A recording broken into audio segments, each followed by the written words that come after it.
Ini ndiriwo mukadzi ane makore 30 ekuberekwa nevana 2.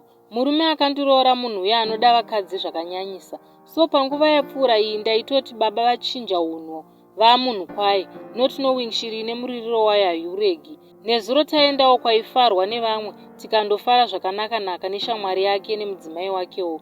Pakudzoka kumba showo vakati handei PaMashwede kondagoziva kuti anga achindoona musikana wake. Tasvika paya isu vakadzi takasara hedu mumota, ivo nasahwira vapinda mukati. Takagara tichiti vachauya. Kwakuzoteera wanei wangu murume ari kutopuruzira magaro emusikana wake vakamira pakaunda. Shamwari yake yakatozvigarira yega. Ndakarwadziwa to the last hama way. Instead yekuti anditi sorry, kwakutoita zviye zvekuti I don't care, hauna kundiona ndakamubata, hey what. Apa ini ndininya kutobvisa ruoko rwake pagaro remusikana uye. Musikana uya ndopa akazoti hey murume wenyu akati mukadzi akatiza nevana. Ndakazvionera kuti handidiwe veduwe ndodiko, moyo waisada vana vakurire baba namai vasiri pamwe. Asi handina kurara, kana kudya handisi kukwanisa nekupererwa. Kuti ndoita sei? Ndakazvionera ndega kuti handidiwe ini. Umwe moyo uri kuti toita bedroom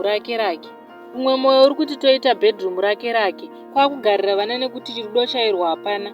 Chero kuona okuzoti maoko andakaona red handed achipuruzira bhebhi rake ozondibatawo, zviri kundirwadza chokwadi.